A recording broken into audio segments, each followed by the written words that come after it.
todos, olá Juliana, olá Alexandre, olá Gabriel, Léo e todo mundo que está acompanhando esse programa. Esse é um dos 6 programas de lançamento do livro Cultura é Território, que é o segundo volume da coleção A Ponte. A coleção A Ponte é uma coletânea sobre cultura brasileira contemporânea, editada pelo Selo Niterói Livros, que é da Prefeitura de Niterói. E ela é feita em parceria com a Fundação Casa de Rui Barbosa, por meio da Cátedra Unesco de Políticas Culturais em Gestão. A gente teve um primeiro livro da coleção sobre gestão cultural, e essa segunda publicação versa sobre as relações entre cultura e territorialidades.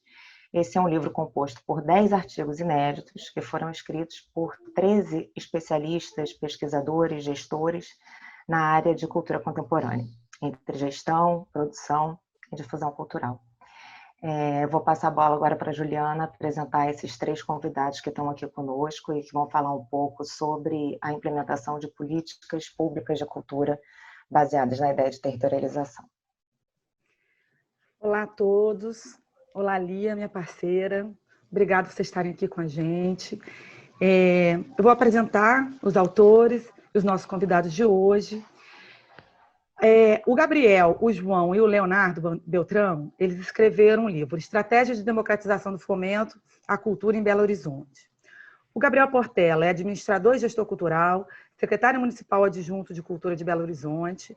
Gabriel foi chefe da assessoria especial do Ministério da Cultura entre 2015 e 2016 e coordenador de novos negócios da SPCine, que é a empresa de cinema audiovisual de São Paulo. O Gabriel também foi assessor especial da Secretaria Municipal de Cultura de São Paulo e pesquisador do Observatório de Realidade Organizacional. Além disso, o Gabriel também atuou em diversos projetos da área de produção cultural e economia criativa.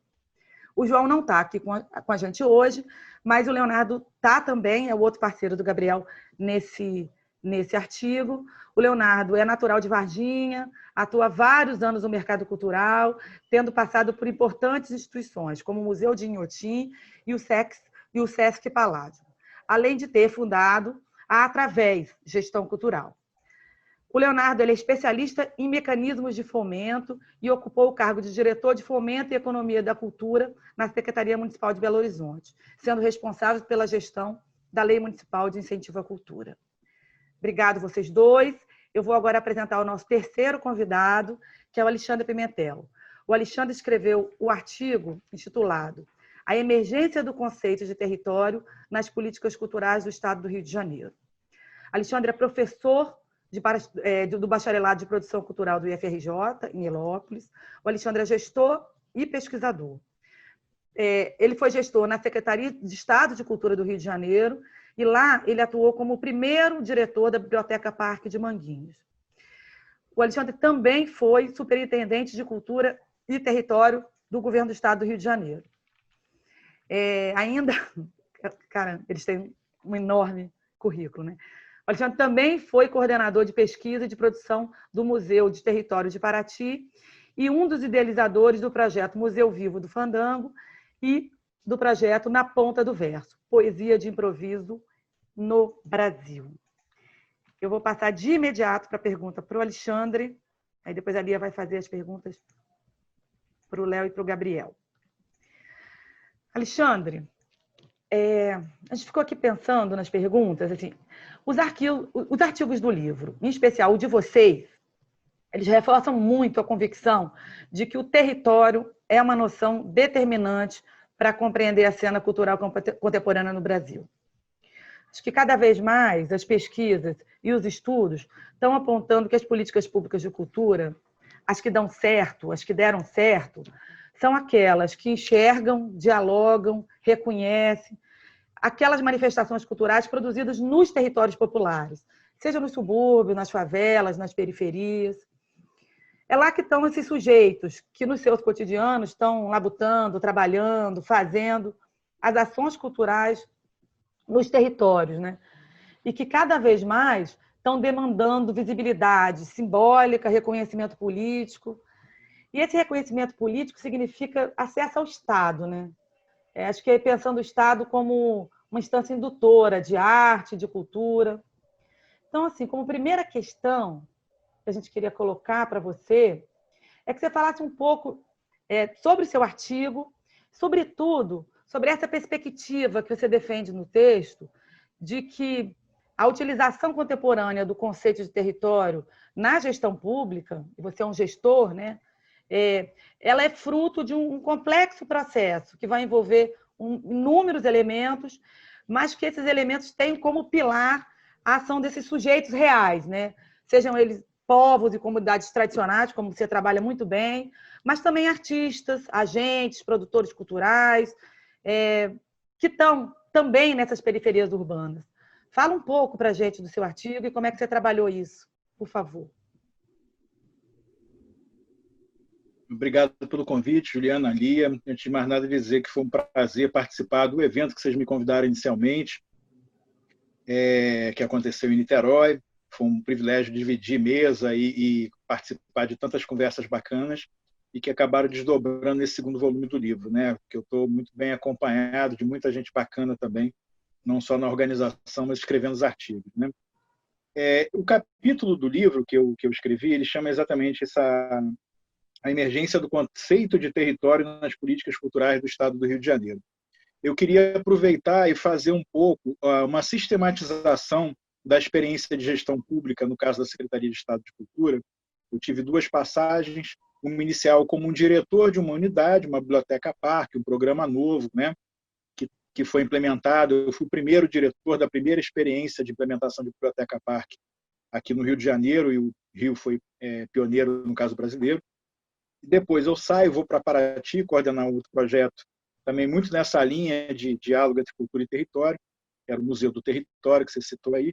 E quando eu volto de Paraty, eu volto para assumir uma superintendência, uma coisa específica, aí já na parte não da gestão de um equipamento, mas da gestão exatamente de um determinado setor, né, que envolvia áreas aí de pensar as políticas de diversidade cultural, né, trabalhando com os pontos de cultura, trabalhando com toda a temática do que cabe dentro desse campo da diversidade, que a gente sabe que cabe quase tudo, né?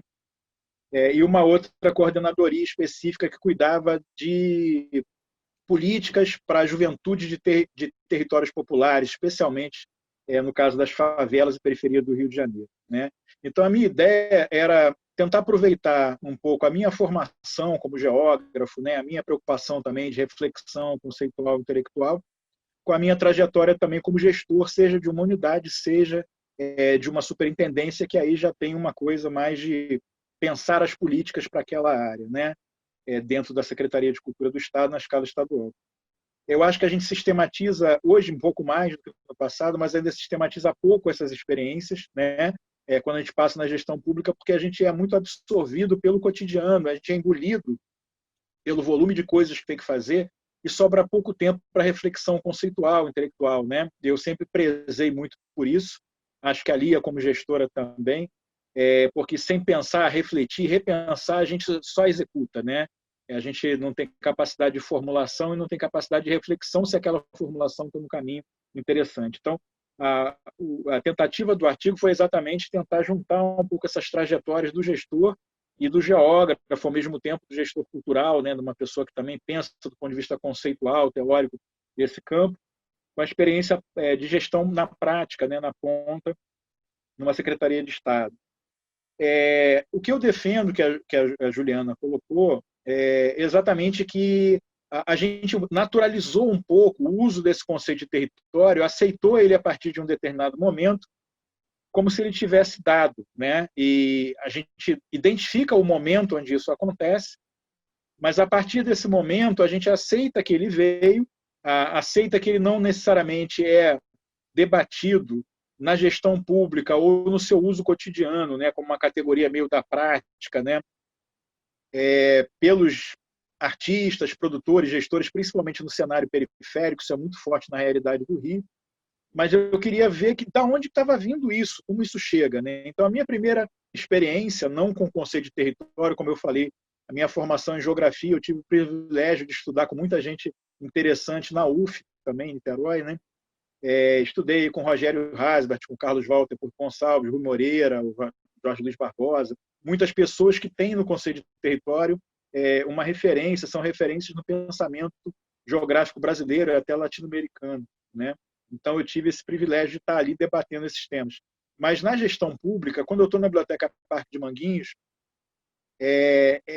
o que me chamou muito a atenção foi isso, né? Eu fui chamado para ser gestor de um espaço, né, que era um espaço cultural, que promovia a leitura, mas também a formação, né, não só uma biblioteca comum de empréstimo de livros, mas também pensado como um espaço de produção de conhecimento, né, de ampliação das referências do universo cultural também, e de muito diálogo com as culturas produzidas nesse território, né, as múltiplas facetas dessas culturas. E me chamou muito a atenção na época dessa gestão que o uso cotidiano da palavra território, né? Nós aqui do território, né? Aqui no território, muito mais do que a apropriação do conceito de favela ou de periferia naquele momento, né? Então, isso me chamou bastante atenção como geógrafo que já lidava com o conceito de território, como uma pessoa que já pensava um pouco esse campo, como aquele termo estava sendo usado, né? E isso me chamou bastante atenção na época. Eu brinco que é como no Ilha das Flores, né? Com um determinado momento do documentário falam que a palavra liberdade é uma palavra que ninguém sabe exatamente definir o que é, mas quando a gente fala as pessoas entendem, né? Eu tinha muito essa sensação de que o conceito de território, se você pedisse ali para as pessoas explicarem por A mais B uma definição conceitual mais precisa, você não ia chegar a muitos lugares. Mas todo mundo se identificava e, de alguma maneira, entendia o que o outro estava falando quando se falava nós aqui do território, né? Transcendia só ser favela, né? Por exemplo, o pessoal da Baixada Fluminense, que é uma região em relação aos investimentos, né? Considerada periférica, meio abandonada pelo Estado, com ausência de políticas públicas, mas, por outro lado, uma área, né, de extrema diversidade cultural, de uma capacidade de invenção enorme, de produção, não só, vamos dizer assim, da matéria-prima, né, da produção artística e cultural, mas também nos modos de fazer, né? Eles, por exemplo, não se consideravam, nós não somos moradores de favela, mas eles, da mesma maneira, usavam nós aqui do território. Então, a ideia, né, a gente poderia debater a categoria, o conceito de território apropriado ali pela prática, ele estava muito ligado a esse reconhecimento de pares de regiões que se consideravam vamos dizer assim, não muito atendidas pelos poderes públicos, em áreas consideradas periféricas do ponto de vista socioeconômico e dessas políticas públicas de seu alcance, mas, por outro lado, que se consideravam, sim, protagonistas de um processo, né? Se consideravam capazes de criar suas próprias referências culturais, seus próprios fazeres e saberes ali. E esse foi o primeiro momento. Aí, quando eu retorno um tempo depois, eu já numa secretaria, né, já na função de superintendente, inicialmente era uma superintendência chamada Cultura e Sociedade, como eu falei, que trabalhava esses dois eixos por meio de duas coordenadorias, me trabalhou muito à vontade ali de parar e pensar com o que era a natureza que conectava essas áreas, né, de políticas públicas para a juventude de periferias, de favelas do Rio de Janeiro, com a questão da diversidade cultural, né?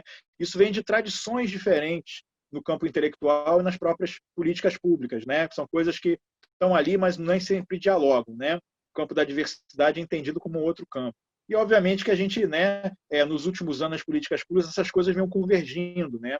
A ideia de discutir esse debate, né, relativizar esse conceito de culturas populares só e tal, cultura de periferia. Então, essa ideia de cultura viva, né, de trabalhar todos esses eixos de uma forma conjunta e dessa produção intensa cultural das regiões periféricas e dos territórios populares em geral. Então, eu falei, bom, não estou trabalhando só com cultura no geral ou para qualquer grupo, eu estou trabalhando para grupos específicos, né, que precisam ser atendidos, eles estão com essa ausência das políticas públicas, mas, por outro lado, tem essa diversidade e essa pulsão, né, essa riqueza, essa potência toda que está ali colocada. Então, eu proponho, inclusive, o nome da superintendência sair de Cultura e Sociedade para Cultura e Território, né?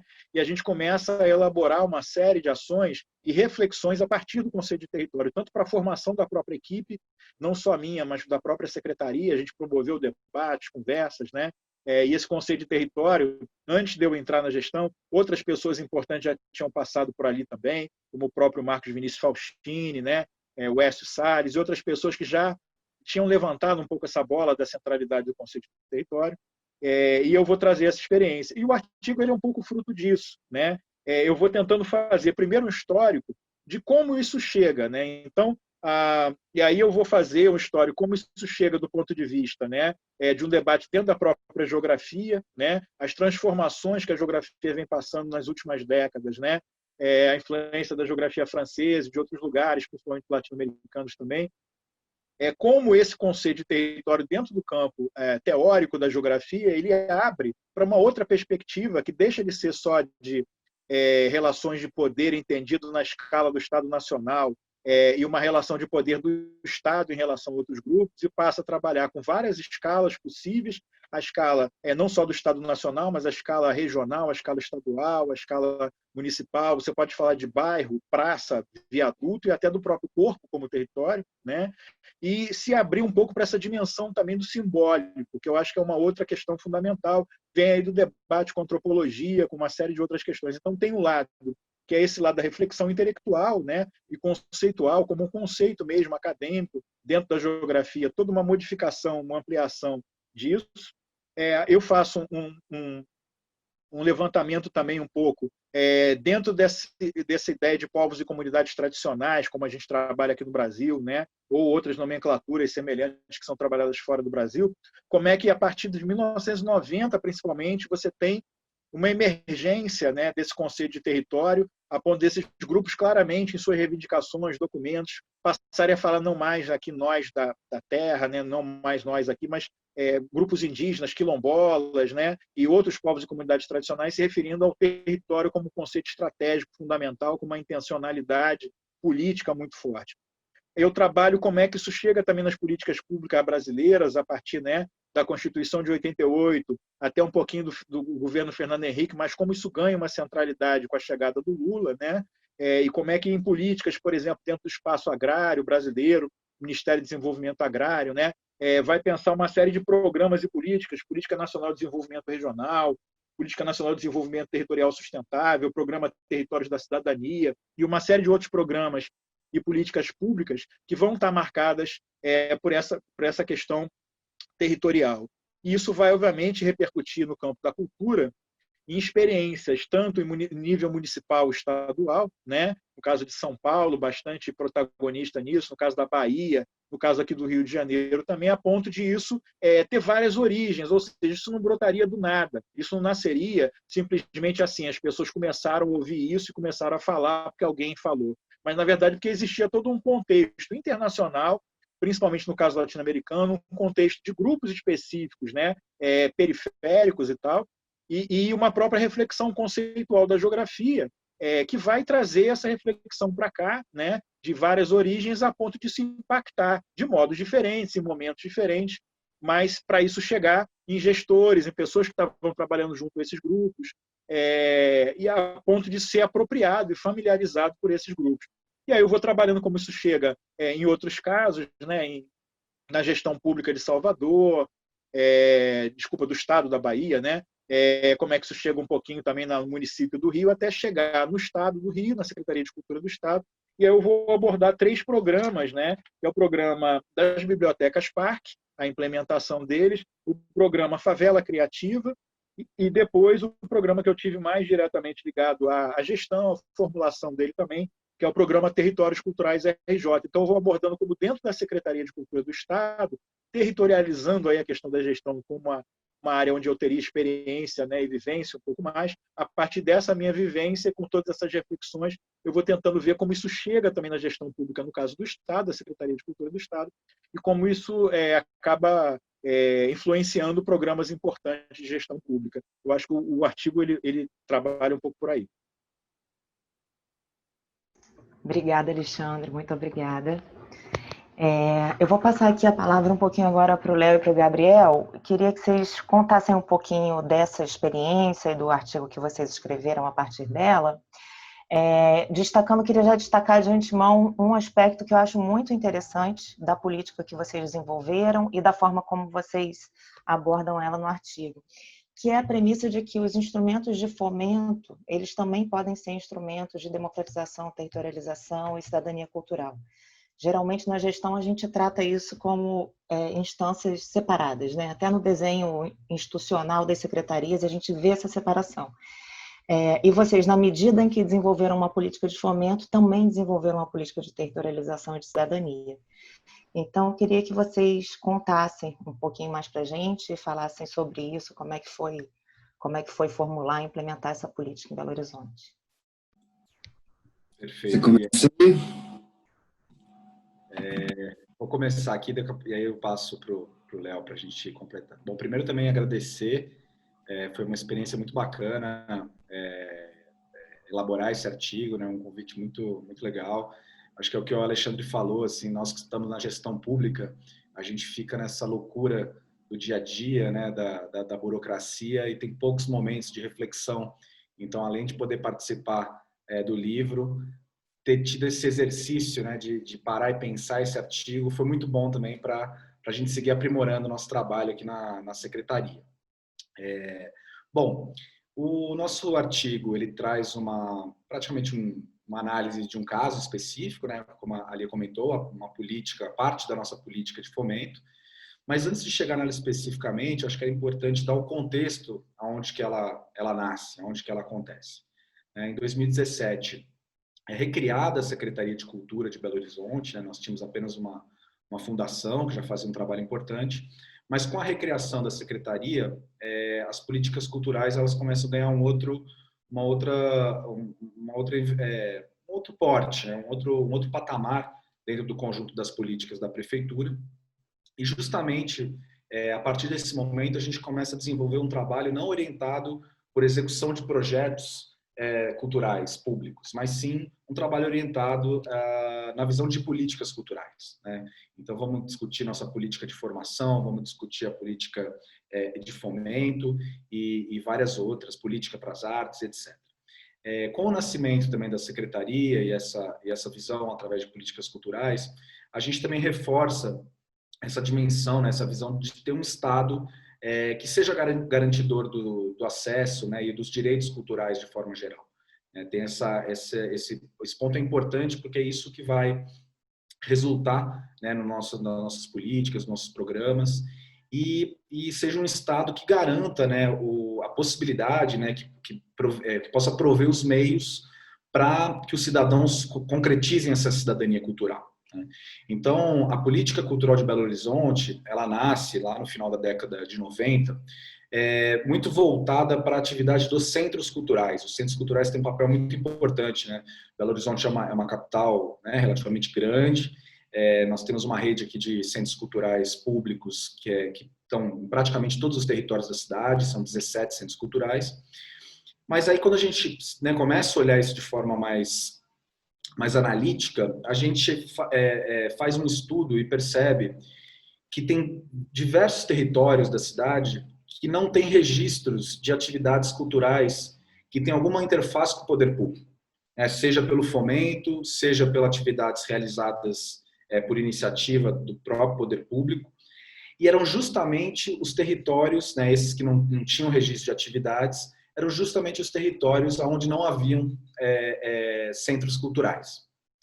Então, isso começou a gente começou a refletir em cima dessa informação, porque a gente julgava que eram territórios da cidade, do ponto de vista cultural, extremamente ricos, extremamente importantes, mas a política pública não conseguia acessar eles, não conseguia se conectar na nossa política. E, obviamente, isso não era um problema de quem estava no território, isso é um problema nosso, os operadores da política pública.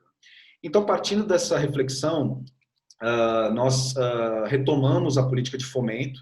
Nós temos aqui uma lei municipal de incentivo à cultura, que é um fundo municipal de cultura, que é bem importante para a cidade, e o incentivo fiscal, né, através do ISS.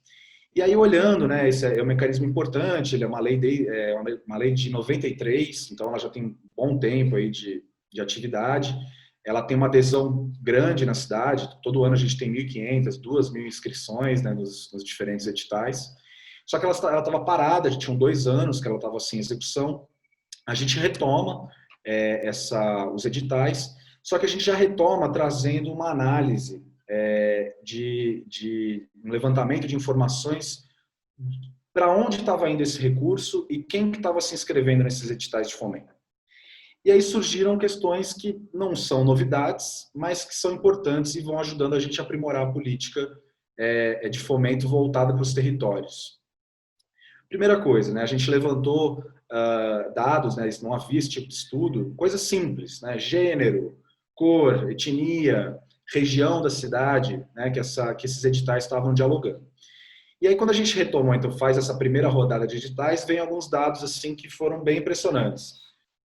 Nem tão impressionantes, porque a gente sabe como é que, né, como é a constituição das políticas, né, a relação da política com a diversidade brasileira. Mas 60%, né, dos contemplados eram brancos, 23% apenas negros, né, 14% pardos, 30% dos contemplados nesses primeiros editais eram 30% homens brancos e apenas 5% mulheres negras, né? Além disso, né, o olhar territorial. A região centro-sul da cidade, aqui de Belo Horizonte, que é a região que concentra aí os principais bairros de classe média alta, eles concentravam 40% desses recursos nessa região. E regiões importantíssimas da cidade, né, como a região norte, Venda Nova, o Barreiro, que é praticamente uma cidade à parte aqui em Belo Horizonte, não atingiam nem 3% dos recursos desses editais. Então, quando a gente olhou para isso, a gente falou, não, a gente tem que pensar outras formas de acessar, de critérios, né, pensar uma política que seja, assim, contemple, né, a produção cultural mais profissionalizada da cidade, sim, mas também que a gente consiga avançar para essas bordas. E aí é nesse lugar que a gente chega no Decentra, que é esse edital, esse instrumento de fomento, que ele já existia, ele nasceu em 2013, com esse olhar de democratização do fomento para toda a cidade. Mas mesmo assim, ainda, né, com o histórico dele, ele não conseguia romper essas barreiras. Então, aí eu vou passar para o Léo.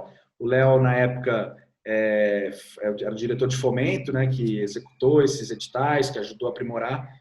Para o Léo falar um pouquinho como é que foi a aplicação do Decentra e um pouco dos resultados que a gente conseguiu chegar.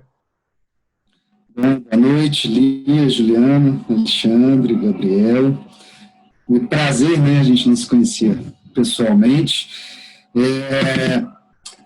Acho que é importante voltar um pouco ali na fala inicial da Lia, né? De conseguir implementar a questão da territorialidade por meio do edital de fomento, né? Eu acho que aí a gente teve uma liberdade de gestão muito grande, que talvez seja o primeiro passo que eu considero de fundamental importância para que a gente tenha chegado nesse aspecto.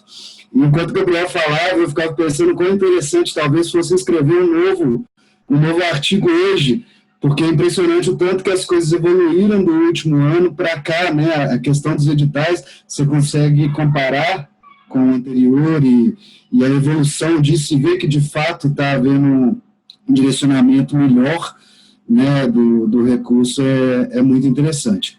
E aí, falando um pouco do Decentra, especialmente, era um edital que estava parado há 3 anos, haviam sido realizadas 2 edições do Decentra, só que de Decentra, de fato, só tinha um nome. Uma coisa que me atentou muito é que eu, por exemplo, fui um dos contemplados do Decentra na primeira edição dele, e eu sou um cidadão branco da Zona Sul de Belo Horizonte. Eu falei, bem, se eu fui contemplado no Decentra, talvez quando eu tiver a oportunidade de estar do lado de lá, eu quero entender melhor por quê.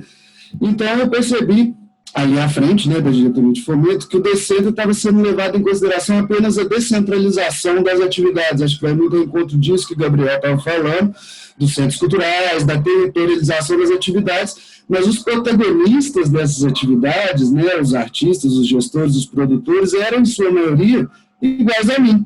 Esses homens brancos da Zona Sul, em sua maioria. Eu falei, bom, então a gente tem que esticar um pouquinho essa corda, aí que a gente decidiu fazer essa radiografia, né, dos mecanismos de fomento que vinham sendo realizados pela Fundação Municipal de Cultura para ter uma dimensão melhor desse cenário, para entender. E esse dado, por exemplo, de que apenas 5% das empreendedoras eram mulheres negras, foi um dado bastante assustador aos nossos olhos. Então, de imediato, a gente, com esses dados na mão, e eram os dados iniciais, foi aumentando a lupa, né? Foi possível aumentar a lupa para ver quais eram as áreas que precisavam ser aprimoradas, vamos dizer assim.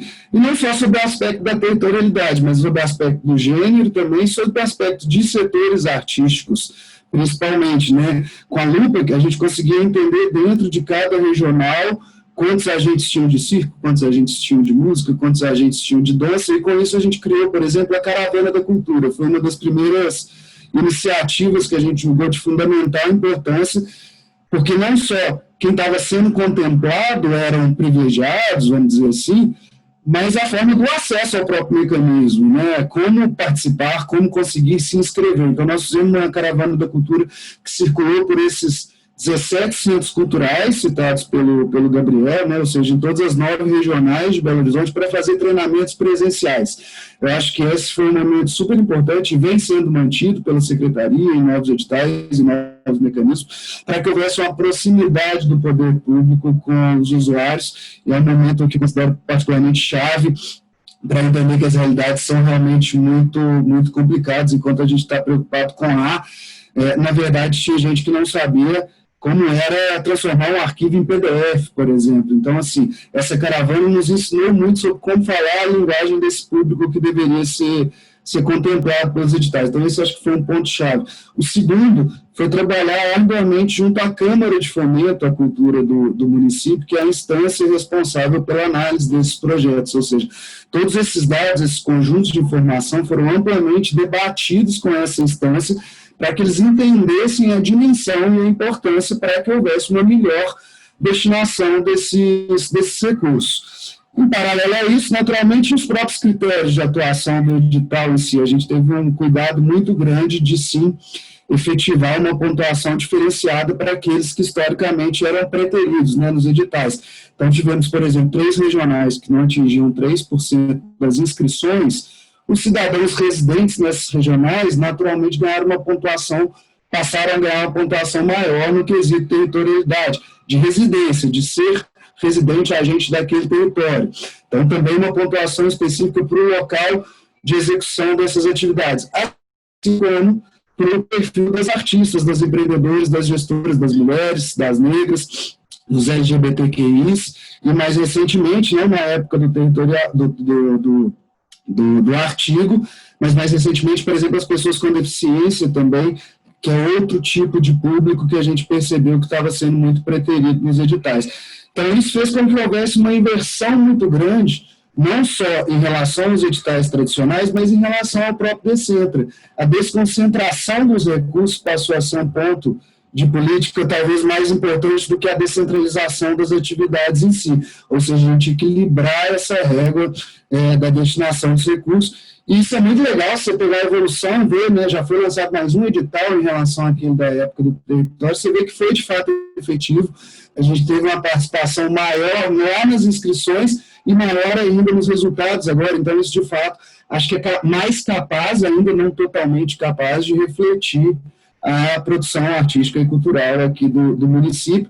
E um detalhe muito importante que eu esqueci de dizer, só para complementar, esses dados eles não se em si mesmaram no fomento, né? Eles foram compartilhados com todas essas outras políticas que o Gabriel citou, por exemplo, a diretoria de direitos culturais lá da Fundação, que é responsável por manter esses centros culturais, por cuidar da Escola Livre de Artes. Então, com esses dados em mãos, é possível também entender quais eram os setores que careciam de mais cursos, de maior formação e assim em diante. Ou seja, a gente conseguiu pulverizar esses dados, assim, eles foram bastante evidenciados e, por fim, dizer que eles são dados públicos, né? Acho que é uma coisa muito importante, nem todas as esferas de governo vêm fazendo isso, mas eu acho que a publicização desses dados para que o cidadão tenha conhecimento e atuação efetiva são muito, muito importantes também.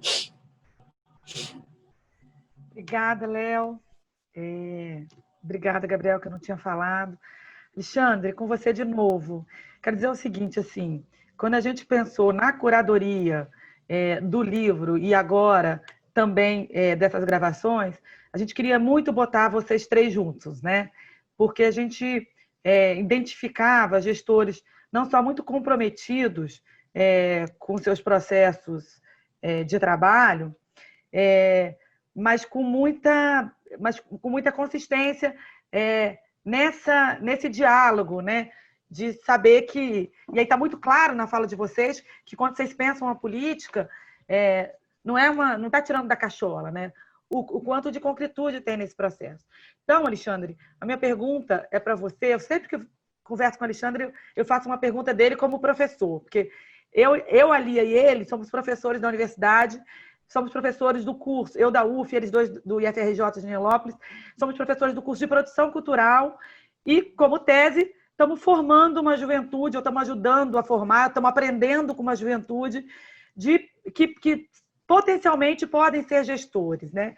Então, nesse sentido, Alexandre, você tem 5 minutos para responder a pergunta de $1 milhão, assim, como que é o desafio de formar uma juventude que podem ser, o que devem ser, o que a gente torce para ser gestores, que no meu caso, vou arriscar, sejam espelhados nas políticas e nas ações de vocês. Qual que é o desafio de formar essa juventude com esse tipo de comprometimento, com esse tipo de envolvimento com as políticas públicas? Obrigado, Juliana, pela pergunta, que eu acho que é super bacana sempre fazer essa reflexão continuar, né? Se ela é importante quando a gente estava na gestão, mais ainda no momento que a gente está dentro do ambiente universitário, não achar que é só o campo conceitual, né? Sem essas experiências também concretas, né? E aí, como isso também volta para dentro da universidade, faz a gente revisar, né? Para a gente repensar também um pouco isso. Assim como, estando no Estado, é importante também ter essa preocupação conceitual e intelectual, né?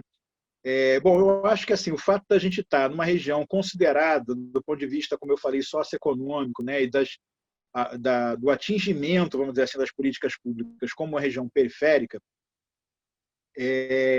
não necessariamente o problema está resolvido dessa conscientização desse lugar, né?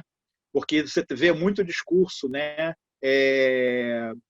Ou da questão do mérito, né? Pessoal, né? Eu construir meu caminho sozinho, ou a questão até própria religiosa, né? Tem uma questão do merecimento pessoal e tal, que às vezes não tem tanto a leitura, né, esse diálogo com o entendimento do contexto político e inclusive, que o fato de haver esse curso onde a gente está, na região da Baixada Fluminense, ele é fruto tanto de uma pressão da própria sociedade, dos próprios produtores culturais, né, da Baixada, que reivindicaram, né, através de uma carta, a existência desse curso, como também de políticas públicas que pensaram a inclusão, a ampliação de direitos, né, e todo um contexto que está exatamente sob ameaça no contexto contemporâneo, né? Então, acho que trazer essa reflexão crítica para os alunos, né? Contextualizar histórica e espacialmente essas questões. Eu, por exemplo, né, faço isso em todas as disciplinas que eu dou, de alguma maneira, né? Seja ela de elaboração de projeto até uma disciplina específica que eu criei, chamada Cultura e Territorialidade, exatamente para pensar, do ponto de vista conceitual, a influência dessas questões territoriais e até trabalhar dentro dessa disciplina exemplos de políticas públicas na área da cultura, principalmente no campo da gestão, né, que utilizam ou que foram muito influenciadas e marcadas por essa questão territorial. Então, acho que o fato de criar essa disciplina, elaborar, e, ao mesmo tempo, em todas as outras, buscar essa consciência crítica, estimular, né? Acho que não é que a gente crie isso no aluno, né? É claro que a gente aprende o tempo todo, também é provocado, também é colocado num lugar que está sendo questionado, né? Mas eu acho que nosso papel é fazer essas provocações, essas reflexões críticas o tempo todo, em qualquer instância que você esteja, seja num projeto de extensão, de pesquisa, na sala de aula com ensino. Eu acho que a gente provoca muito isso lá dentro. Eu acho que a Lia, estando lá agora com a gente, é sempre muito bom, porque eu acho que consegue conciliar também essa ideia da experiência de gestão, né, com a experiência também dentro do campo acadêmico, né, da reflexão conceitual, do debate com os pares, né, tanto na gestão pública, mas no meio também acadêmico, nos encontros universitários.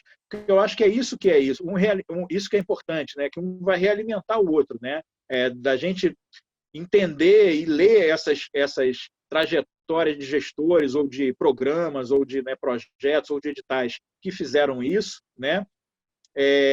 Outros que não fizeram, até para deixar um legado, né? Um debate que, por mais que hoje, né, a gente esteja numa situação muito complicada, você tem exemplos aí em Niterói, né, em outros lugares mesmo, que continuaram, né, executando políticas públicas, mesmo com um cenário extremamente desfavorável no entorno. Então, acho que a gente tem esse papel e encontra muita gente bacana nessa trajetória que já traz essa reflexão das suas práticas também. Isso eu acho que é fundamental e que vai transformar também na gente a nossa reflexão e as nossas experiências também.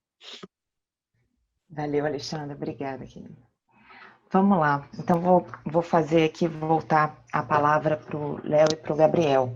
Primeiro, eu queria falar sobre a satisfação de ler vocês, ouvir vocês e ler vocês falando sobre a formulação de políticas públicas com base em evidências, né? A gente faz essa aulinha lá no curso de gestão e na cultura é super difícil de encontrar alguém que faça isso. Geralmente a gente formula de uma maneira muito intuitiva e é muito bacana ver como é que vocês trabalham com dados, geografias, radiografias, diagnósticos. É realmente muito interessante isso. Eu acho assim, eu nunca tinha visto um artigo escrito por gestores com essa consciência no refinamento de dados, como a que vocês têm. Outra coisa que eu queria falar que é interessante também da fala do Léo é que ele apontou para uma evolução da política que o artigo escrito já há um tempo ainda não dava conta, né? Então, também, assim, como é interessante você ver que a política vai se desenvolvendo, vai se aprimorando e vai se elaborando em termos de igualdade de acesso, né? Isso é bem bacana, né? De fazer esse acompanhamento e conseguir fazer essa devolutiva para a sociedade, essa que vocês fazem, né? Bom, mas eu queria perguntar rapidamente para vocês, nessa linha da Juliana, de perguntas cabulosas de $1 milhão. A gente está vivendo uma situação de uma crise no setor cultural sem precedentes. E está vivendo uma situação também muito curiosa de uma injeção de verba no setor cultural sem precedentes. A gente tem uma perspectiva de fomento de R$3 bilhões, altíssima, a gente nunca tinha visto isso. Uma parte, 20% disso necessariamente em editais. Por outro lado, a gente tem aí uma gama de realizadores culturais, de produtores culturais, que são essas pessoas que são oriundas de territórios populares e que sempre tiveram muita dificuldade de acesso ao Estado. É nesse momento que eles mais precisam acessar, né? É nesse momento que tem mais dinheiro de um lado e que eles mais precisam acessar do outro. Vocês consideram que essa experiência de vocês e experiências similares que a gente viveu aqui no Rio de Janeiro, como que essa expertise ajuda nesse momento de encontro, né? Entre o dinheiro e quem precisa? Onde que fica? Como é que fica a questão do acesso desse perfil de produtores nesse momento tão importante?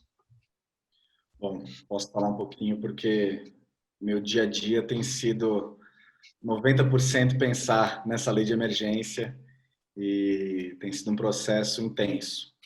Olha, Lia, eu acho que a lei, acho que você conceitualizou bem, assim, você conceituou bem a questão é uma lei, é histórico, né, um recurso desse, sendo descentralizado dessa forma.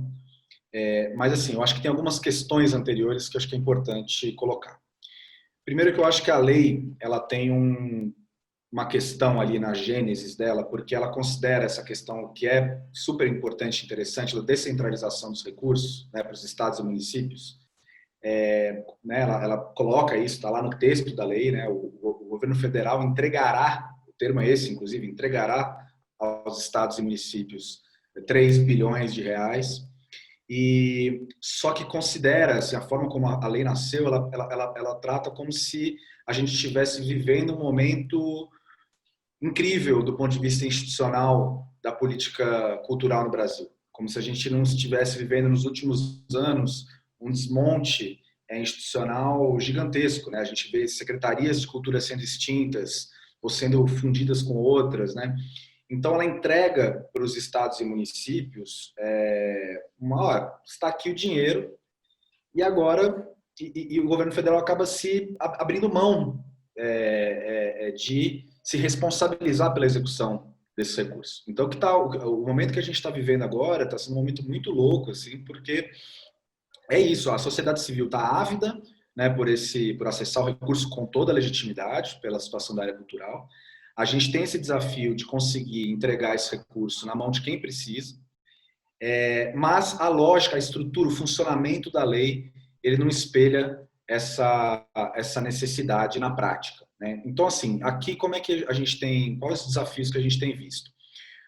quando a gente está falando, né, do próprio Decentra, né, nosso artigo, ou da política de fomento, e a gente vê os cadastros que a gente tem, né, nós temos o mapa cultural e tal, em relação ao desafio de implementação da lei, a gente sabe que hoje a política pública de cultura no município, ela trabalha com a ponta do iceberg da área cultural.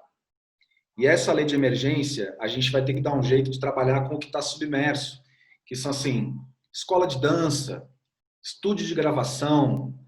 É um universo assim, gigantesco de instituições, de espaços, formalizados ou não, que não tem histórico, não tem intimidade com a política pública. Então, a gente está aqui, assim,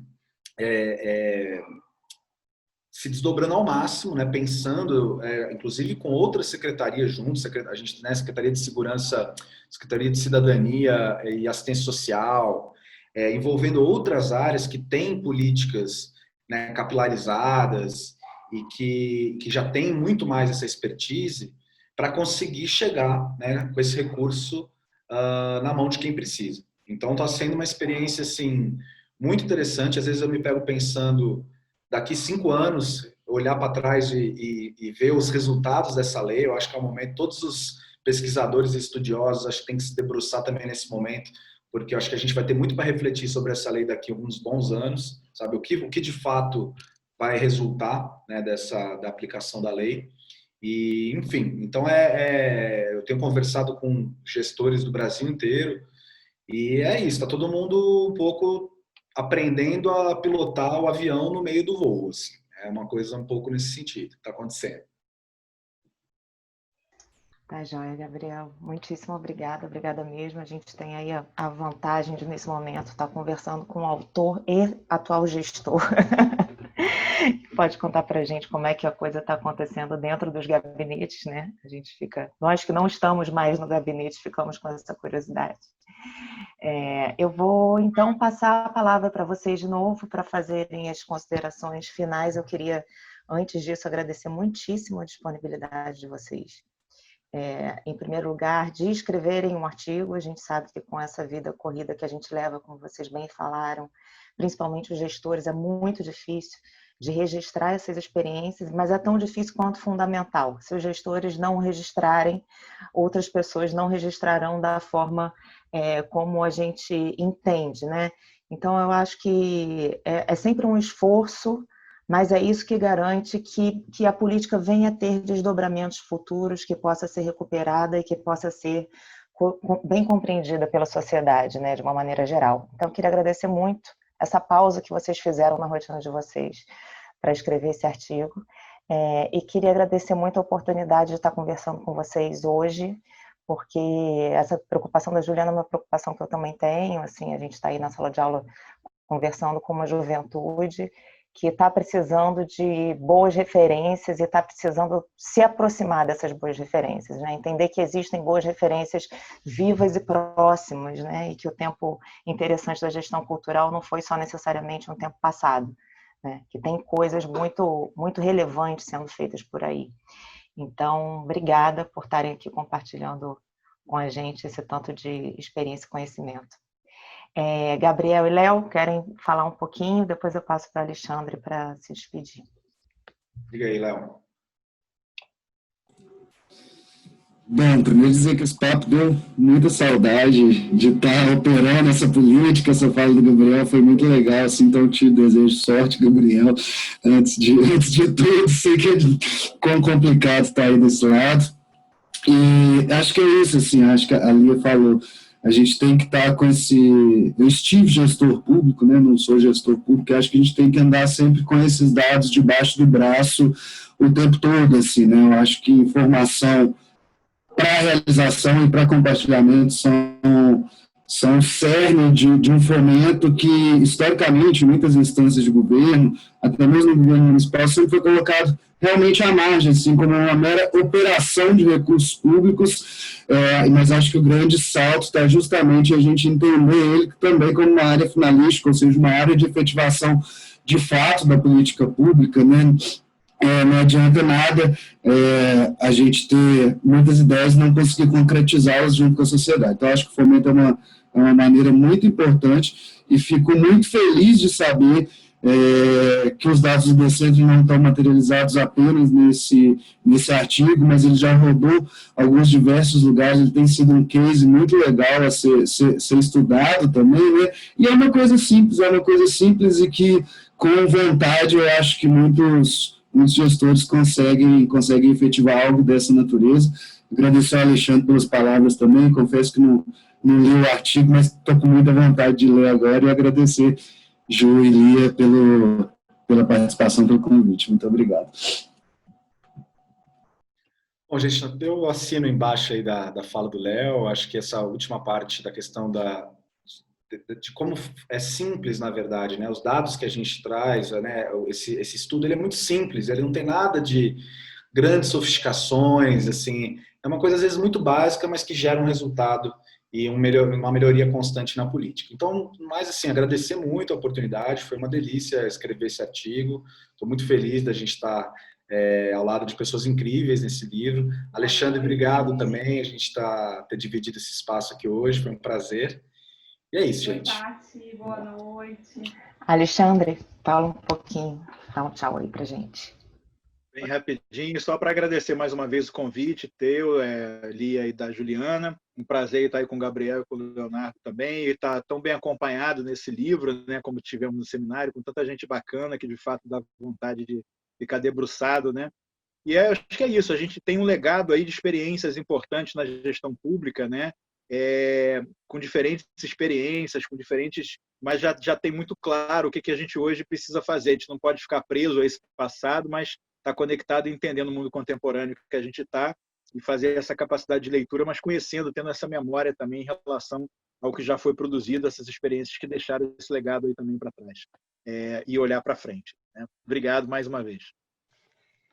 Gente, eu que tenho que... Bom, eu e Lia, a gente está muito, muito, muito feliz com essa rodada de conversas que a gente tem feito. Para quem, assim, só reiterando, essa conversa, ela faz parte de um conjunto de outras conversas, fruto de artigos do livro Cultura é Território, que é um livro que já foi um desdobramento de um seminário que essas pessoas participaram. Então, o livro está muito bacana, a gente está muito orgulhoso e feliz do resultado final. E essa tarde foi uma delícia, foi incrível. A gente só tem a agradecer. Um beijo para vocês. A gente espera que um monte de gente veja, que um monte de gente conheça a experiência de vocês, porque o que vocês estão registrando, eu, como historiadora, posso falar, assim, fica para a história. Obrigada para vocês.